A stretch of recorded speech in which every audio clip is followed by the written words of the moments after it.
The decisions they make influence sports in Arizona now and in the future. Every move they make is news. Doug and Wolf present Newsmakers Week 2014. Presented by National Bank of Arizona. Arizona Sports, now on 98.7 FM.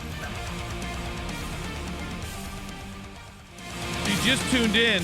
We're 30 minutes into our conversation with Jerry Colangelo, joining Doug and Wolf here on Arizona Sports. This is Newsmakers Week, as you just heard, presented by National Bank of Arizona, when all the major decision makers are invited to come in studio and spend some time with us. And we're just thrilled for a man that has done so much for our city to give us an hour of his time. Basically, I should say us, because it's giving you an hour of his time for you to be able to listen. And we said we were going to talk Suns here.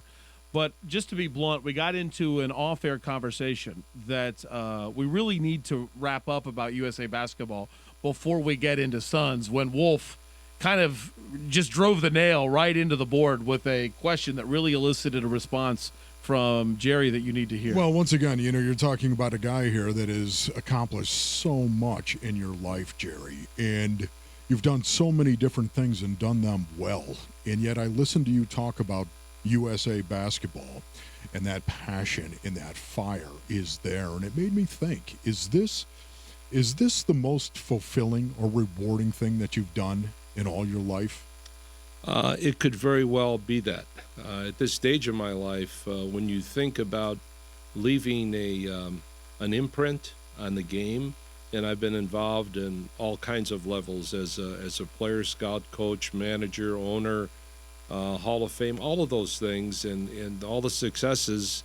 But if you could, in fact, make an impact, a lasting impact on the youth of America on all levels, I think USA basketball has the infrastructure and the growth opportunities to do just that. And here's the net effect. You'll end up with better people, better athletes, better prepared to go to college, and better athletes who end up going into the pros. So the entire game improves. I think we clean up a lot of stuff that happens on the playgrounds with some of the individuals who kind of put their fangs into some of the young players, athletes, and we know all those stories. Yeah. So it's a big undertaking. And if we could make some inroads into doing all of that, that could be one of the biggest things for me. The word legacy, we hear so much. Legacy. Peyton Manning talking about it. Amari Stoudemire was talking about legacy.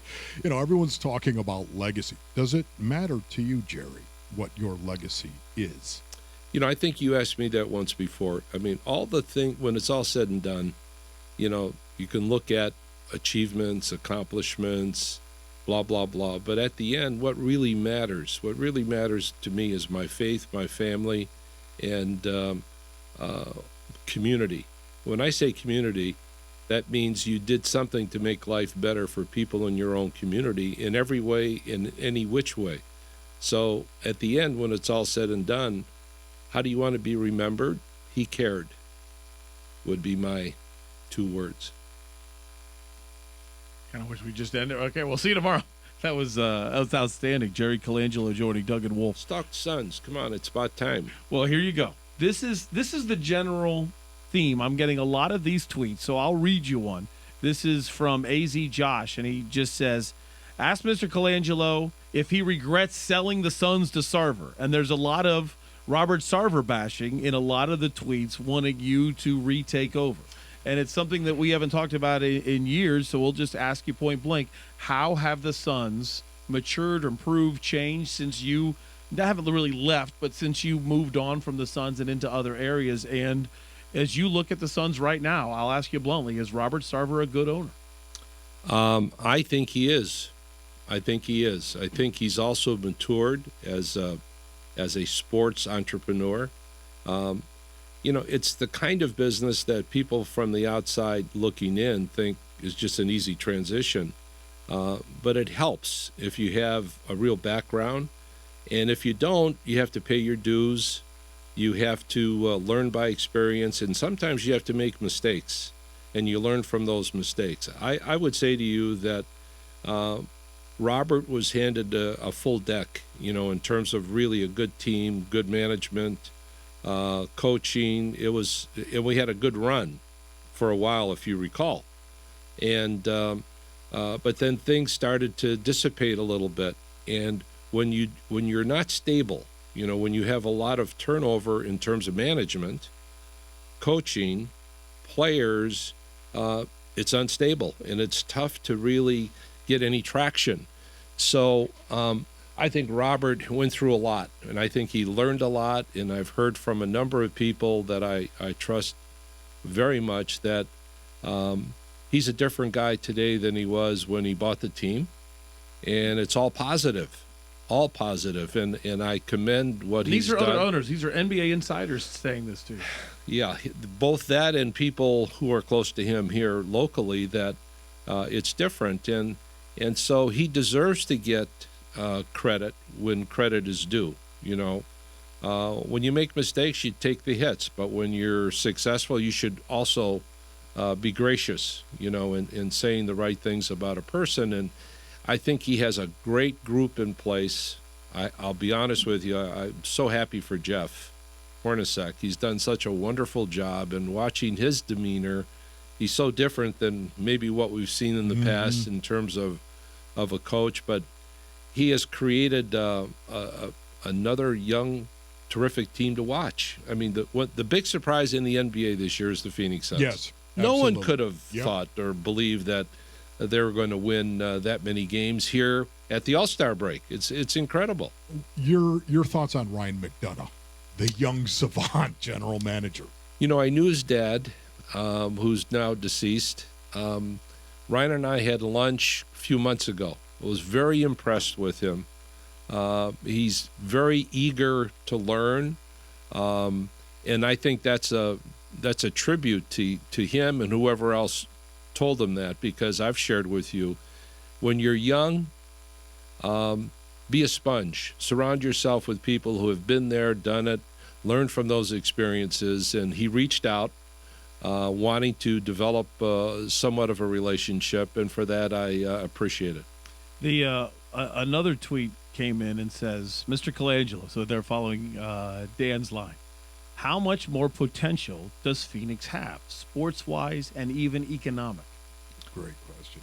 Well, you're speaking to the eternal optimist, number one, because when I came here in '68, my people back in the Midwest and East said, where are you going? Why are you going? There's nothing out there. And I knew that to some degree, but what I saw was a blank sheet, which meant that, whatever I would get involved in would be something done for the first time. And so you could create a lot. It would be much more difficult in some of the more established cities, South, Midwest, and East, but the West was different. And so I wanted this franchise, the Suns franchise, to make its mark. Well, we did. We made the playoffs our second year. 6 years later, we're playing in the finals. Others started to take note. I started saying things like, I want this city to be a 4-team professional sports city. People laughed at that. And when we did become that, we were one of 11 in the country. So, when people say you can't, my attitude has always been, I can, I will, and I'll show you how. So with the attitude of pushing for Arizona, pushing for Phoenix, what's the future look like? Continued growth. I mean, all the prognostications are we're going to come close to doubling in population over the next 20 to 25 years. What does that mean? That means it's going to be a more vibrant market for professional sports teams. That means revenues are going to increase dramatically. The franchise with the biggest hurdle is the Coyotes, just because they started in a hole. The new ownership picked up a very difficult situation, and let's hope that they can overcome all of the obstacles, because I want to see this marketplace have 4 professional sports teams without a question. with you saying that about the growth over the next 20 to 25 years, I hope you're willing to accept the responsibility that we still need your leadership for the next 20 to 25 years. So you're not going anywhere. Well, if I could sign a contract with you that I'll be here for 25 years, I'm happy to do it. But Thank you. As long as I'm able to contribute and people want me to contribute, I'm going to continue to do the best I can to help represent this city, this state, because I love it. You know what? We got to go to a not so beautiful part of the program right now. But when we come back, what I want to do is ask you who you lean on. Who's your confidant? Who gets you through the tough times in Jerry Colangelo's life? That's next on Arizona Sports, now on 98.7 FM. The decisions they make influence sports in Arizona now and in the future.